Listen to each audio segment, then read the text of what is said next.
بسم اللہ الرحمن الرحیم۔ السلام علیکم۔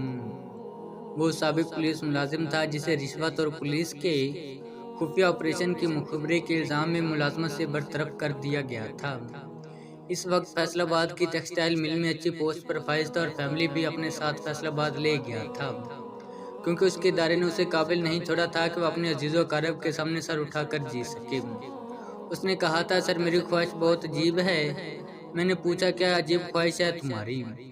اس نے بتایا کہ میرا نام حماد احمد ہے اور میں چاہتا ہوں روز محشر اللہ کے روبرو جب میں پیش ہوں تو سرکار دو عالم صلی اللہ علیہ وآلہ وسلم کے سامنے اللہ تعالیٰ مجھ سے سوال کرے کہ بتاؤ تم نے میری مخلوق اور میرے پیارے نبی کریم صلی اللہ علیہ وآلہ وسلم کی امت کے لیے کیا کیا؟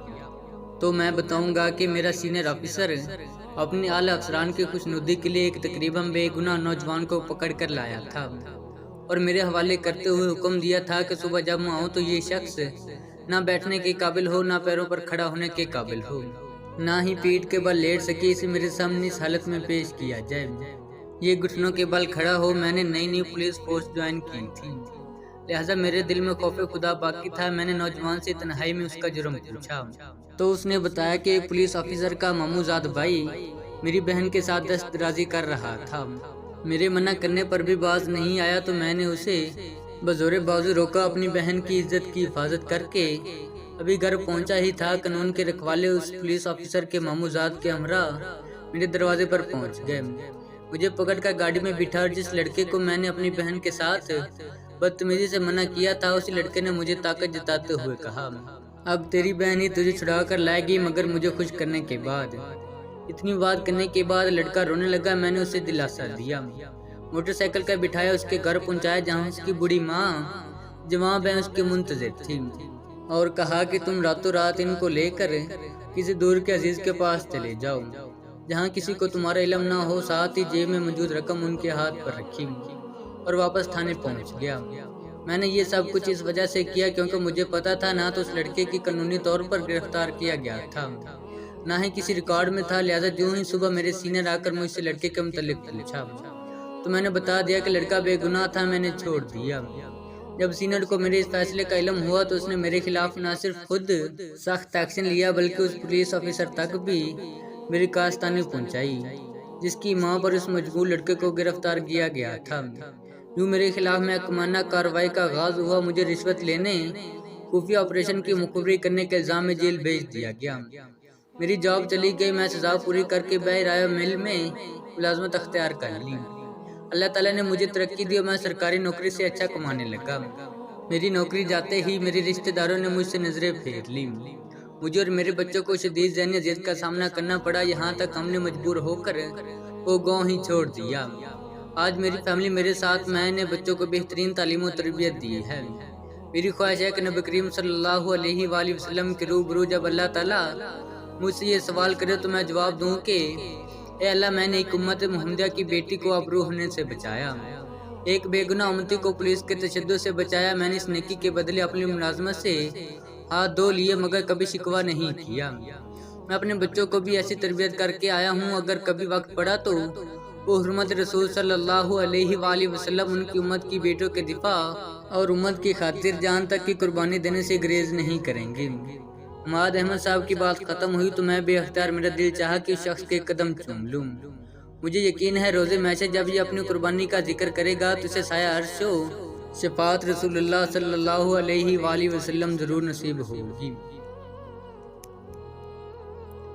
میں آج سحری کر کے فجر کے بعد کمرے میں آیا تو میری کاریہ منہ بولی بہن محترمہ سمرہ انتصار صاحبہ کا میسج میرا منتظر تھا، جس میں انہوں نے اپنی والدہ صاحبہ کے انتقال کی خبر دی تھی۔ میسج پڑھ کر میرے وجود میں سنسنی دوڑ گئی تھی، میں کتنی لمحوں تک کچھ بھی لکھ نہیں پایا، پھر اچانک سے میرا آنسو موبائل اسکرین پر آ گرا تو مجھے خیال آیا کہ کمرے کے باقی لڑکے کیا کہیں گے۔ میں نے فوراً خود کو سنبھالا اور اپنی بہن کو تسلی دینے کی خاطر کمرے سے باہر نکل گیا، کیونکہ میں جانتا تھا بہن کو تسلی دیتے دیتے میرا اپنا ضبط ٹوٹ جائے گا، اور پھر ایسا ہی ہوا۔ میں نے اپنی بہن کو تسلی دیتا رہا، خود پھوٹ پھوٹ کر روتا رہا۔ ماں ایک ایسا رشتہ ہے جس کے مر جانے پر دنیا ہی مر جاتی ہے۔ ماں کی محبت دنیا کی واحد ایسی طاقتور ہے، سچی محبت ہے، جس محبت کے ساتھ اللہ تعالیٰ اپنی محبت کا موازنہ کرتا ہے۔ یقیناً ماں کی موت میری بہن کے لیے بہت تکلیف دہ لمحہ ہوگا، مگر مرتی ہوئی ماں کے لیے میری بہن سے بھی زیادہ تکلیف دہ لمحہ ہوگا، کیونکہ اولاد کبھی ماں کو اتنا نہیں چاہ سکتی جتنا ماں اولاد کو چاہتی ہے۔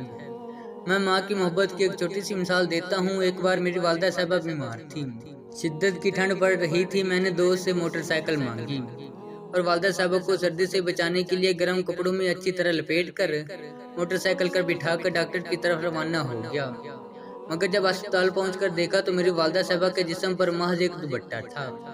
انہوں نے اپنی چادر، جرسی، کنڈوم وغیرہ سب کچھ اتار کر میرے پر گردن اور جسم کے گرد لپیٹ رکھا تھا۔ جب میں وہاں اتر کر اس حقیقت سے آشنا ہوا تو مجھے والدہ صاحبہ کی حرکت پر تھوڑا غصہ آیا اور میں نے ان کو کہا کہ آپ نے ایسا کیوں کیا؟ تو میری والدہ صاحبہ نے کہا، بیٹا میں تو بیمار ہوں، مگر میں نہیں چاہتی کہ میری صحت کی تلاش میں میرا بیٹا بھی بیمار ہو جائے۔ تجھے کہیں ٹھنڈ نہ لگ جائے اس لیے سب کچھ تجھ پر رکھ دیا، کیونکہ میں تو پیچھے بیٹھی تھی، مجھے تو سردی لگتی نہیں تھی۔ اپنی ماں کی ممتا دیکھ کر نہ جانے کیوں میرا دل بھر آیا۔ میں نے ہر چیز دوبارہ والدہ صاحبہ کو پہنائی، ان کا چیک اپ کروایا، دوا خرید اور واپس آ گیا۔ موٹر سائیکل دروازے کے سامنے روکی، میرے چھوٹے بھائی نے دروازہ کھولا، میں نے سہارا دے کر والدہ صاحبہ کو دہلیز سے اندر کیا۔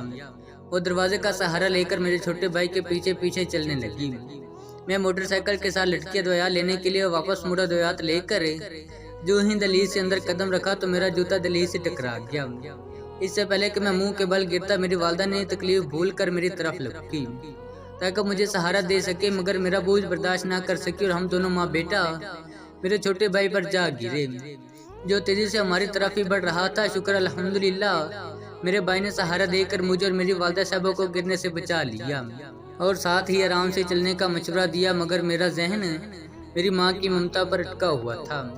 میں سوچ رہا تھا کہ ماں کو گرچہ پتہ بھی ہو کہ اپنی گرتی ہوئی اولاد کو نہیں بچا سکتی، مگر پھر بھی وہ سہارا ضرور بنتی ہے، یا تو اولاد کو بچا لیتی ہے یا پھر اس کے ساتھ گر جاتی ہے۔ اور یہ ایک اٹل حقیقت ہے کہ اللہ تعالیٰ کے بعد دنیا کا سب سے بڑا سہارا ماں باپ ہے۔ آج جب میری بہن سمرہ انتصار صاحبہ نے اپنی والدہ صاحبہ کی وفات کا بتایا تو مجھے میری ماں کی ممتا یاد آ گئی۔ میں نے سوچا کہ پتہ نہیں کتنی بار میری بہن سمرہ کو گرتے ہوئے ان کی والدہ نے بچایا ہوگا اور نہ جانے کتنی بار اسے بچاتے بچاتے وہ خود گر گئی ہوں گی۔ اولاد کو جوان کرنے کی خاطر باپ صرف اپنی جوانی لگاتا ہے، مگر ماں اپنا تن من دھن سب کچھ لگا دیتی ہے۔ میں جب بھی اپنی بہن سمرہ سے پوچھتا تھا آپ کہاں ہیں تو وہ بتاتی تھی کہ امی کے پاس بیٹھی ہوں، امی کی طرف جا رہی ہوں، امی کی طرف سے آ رہی ہوں۔ ان کی زبان پر ہر وقت ان کی اماں کا نام اور ماں کی صحت و زندگی کی دعا ہوتی تھی۔ میں ان کی تکلیف محسوس کر کے رو رہا ہوں۔ انہوں نے کتنی تکلیف سے مجھے ماں کی موت کی خبر سنائی ہوگی، مگر میں مطمئن ہوں کہ اللہ تعالیٰ نے اس رمضان کریم جیسے ماہ مبارک میں محترمہ سمرہ انتصار صاحبہ کی والدہ کو اپنے پاس بلایا، اور وہ بھی اس حالت میں کہ جب میری بہن ان کے سرانے بیٹھی ان کے کان میں سورہ یاسین پڑھ رہی تھی۔ انشاءاللہ تعالیٰ اللہ تعالیٰ ان کے ساتھ بخشش والا معاملہ کریں گے اور ان کی اولاد کو ان کے لیے صدقہ جاریہ بنائیں گے۔ میری تمام قاہرین کرام سے درخواست ہے کہ آپ جتنا ہو سکے کلام شریف پڑھ کر محترمہ سمرہ انتصار کی والدہ صاحبہ کو ایصال ثواب کیجیے، آپ کا شکر گزار رہوں گا۔